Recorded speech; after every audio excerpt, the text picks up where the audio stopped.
ఓం శ్రీ మాత్రే నమః. మీనరాశి వారి ఇంట్లో ఈ దేవత కొలువుంది. జూలై నెల 11, 12, 13 తేదీల్లో వీరి దశ మారబోతోంది. మీరు మట్టిని పట్టుకున్నా సరే బంగారమే కాబోతుంది. మీనరాశి వారి జీవితం ఏ విధంగా ఉండబోతోంది, వీరికి ఏ విధమైన అదృష్టం కలగబోతోంది, జూలై నెల 11, 12, 13 తేదీల్లో వీరి జీవితంలో కలగబోయే అదృష్టకరమైనటువంటి మార్పులు ఏ విధంగా ఉంటాయి, అన్ని విషయాల గురించి కూడా ఇప్పుడైతే మనం క్లియర్గా ఈ వీడియో ద్వారా తెలుసుకుందాం.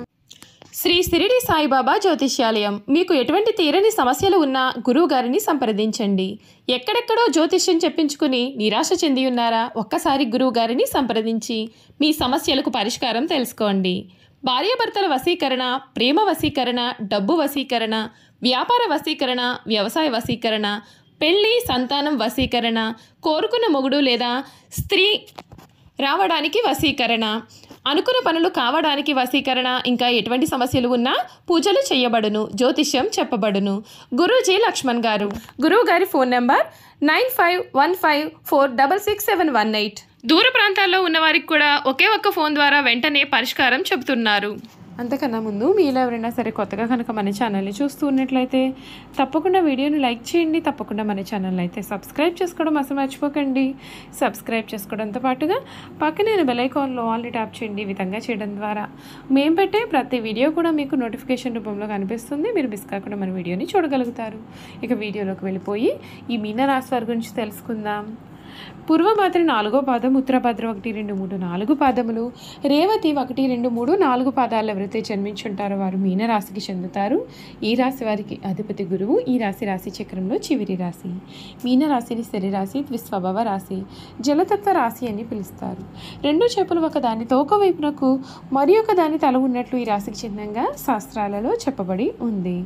ఈ మీనరాశికి సంబంధించినటువంటి వారికి సమయం అంతా కూడా చక్కటి అనుకూలత అనేది కనిపిస్తుంది. మీరు కోరుకునే జీవితం ఏదైతే ఉందో ఆ జీవితం మీకు లభిస్తుంది. ఈ రాశి వారి ఇంట్లో ఒక దేవత ఈ సమయంలో కొలువు ఉందని చెప్పడంలో సందేహం అయితే లేదండి. సాక్షాత్తు ఆ లక్ష్మి అమ్మవారే మీ ఇంట్లో ఈ సమయంలో కొలువు ఉంది. ఎందుకంటే మీకు అన్ని విధాలుగా కూడా అదృష్టం కలిసి రాబోతోంది. మీకు అన్ని విషయాల్లో కూడా ఆర్థిక పరంగా కూడా మంచి లాభాలు అనేవి మీరు సమయంలో చూడబోతున్నారు. ముఖ్యంగా జూలై నెల 11, 12, 13 తేదీల్లో మీరు కొన్ని జాగ్రత్తలు పాటించి ఉన్నట్లయితే మీకు ఆర్థిక పరంగా చాలా లాభాలు అనేవి కలుగుతాయి. ధనవర్షం కురుస్తుందని చెప్పడంలో సందేహం లేదండి. మీ రంగాలలో ముందు చూపుతో వ్యవహరించితే విజయం సాధిస్తారు. తోటి వారి సహకారంతో పనులు పూర్తి అవుతాయి. కుటుంబ శ్రేయస్సు కోసం మీరు చేసే ఆలోచనలు ఫలప్రదం అవుతాయి. సూర్యస్థుతి చాలా మంచి ఫలితాలను ఇస్తుంది. శ్రీ లక్ష్మీ యోగం శుభప్రదం. ఆర్థికంగా విజయాలు అందుకుంటారు. ప్రారంభించిన పనులన్నీ కూడా విజయవంతంగా పూర్తి చేస్తారు. ఉద్యోగంలో శుభప్రదమైన ఫలితాలు అయితే ఉంటాయండి. వ్యాపారంలో చాలా చక్కటి నిర్ణయాలతో అనుకున్నది అనుకున్నట్లుగా సాధిస్తారు. ఈశ్వర ధ్యానం మీకు చాలా మేలును కూడా కలిగిస్తుందని చెప్పడంలో కూడా సందేహం అయితే అసలు కనిపించడం లేదు. ఈ మీనరాశి వారికి ఈ సమయంలో మీకు అన్ని విధాలుగా కూడా ఉన్న ఆటంకాలు అయితే తొలగిపోతాయి. మీ జీవితం అయితే పూర్తిగా మారిపోతుందండి.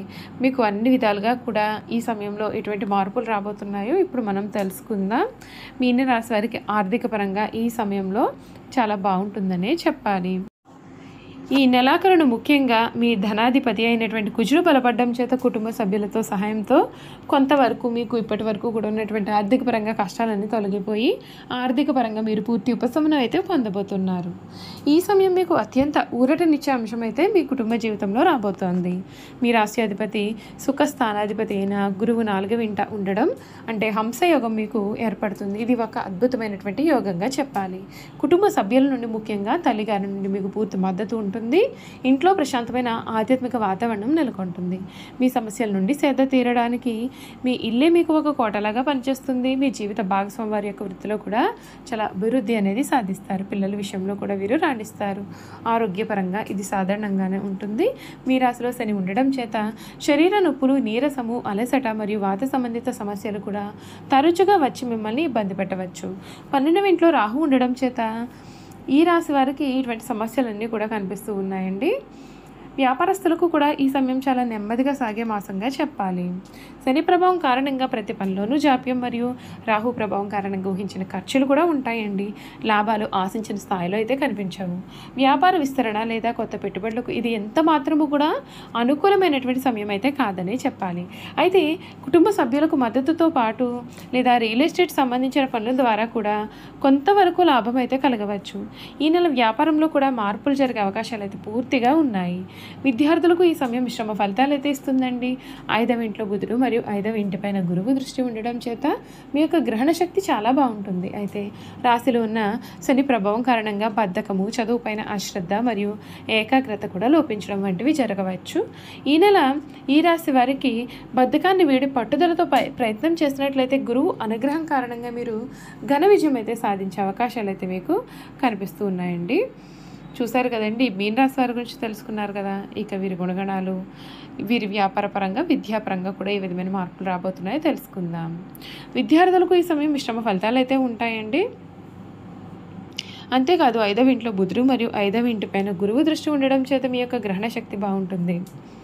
ఈ రాశి వారికి సమయం అన్ని విధాలుగా కూడా అనుకూలత అనేది మనకి అధికంగానే కనిపిస్తూ ఉంది. మీ జీవితం అయితే పూర్తిగా ఈ సమయంలో మార్పులు చెందబోతోందని కూడా మనం చెప్పడంలో సందేహం లేదు. ఈ మీనరాశి వారు ఎవరైతే ఉన్నారో వారికి గుణగణాలు చూసుకున్నట్లయితే మీనరాశి వారు స్వసిద్ధంగా చాలా మంచివారు. ఏ విషయాన్ని కూడా రహస్యంగా దాచుకునే ఆలోచన వీరికి ఉండదు.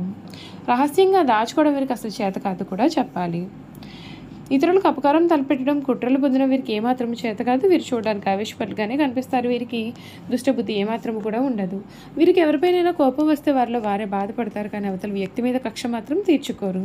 దుష్టులను కూడా మంచివారుగా మార్చడానికి వీరు ప్రయత్నం చేస్తారు. ఇదే వీరి గొప్ప గుణము. ఈ రాశి వారికి చేదురు పాదాలు పుష్టికరంగా ఉంటాయి. మెత్తని అందమైన తల వెంట్రుకలు కలిగి ఉంటారు. వీరు తమ ఆలోచనలను ఎప్పటికప్పుడు మార్చుకుంటూ ఉంటారు. నిలకడ అనేది వీరి ఆలోచనలో ఉండదు. చాలా భయపడుతూ ఉంటారు. కవిత రచన అంటే వీరికి చాలా ఇష్టం. ఎప్పుడూ కూడా ఏదో ఒక పని చేస్తూ ప్రశాంతమైన జీవితం వీరు లేకుండా చేసుకుంటారు. అలా లేకపోతే వీరికి ఏమీ కూడా తోచదు. ఏదైనా సరే పని చేయాలి అంటే వీరికి ఎవరైనా సరే తోడు ఉండాలి. వీరు స్వతంత్రంగా ఏ ఒక్క పనిని కూడా వీరు చేసుకోలేరు.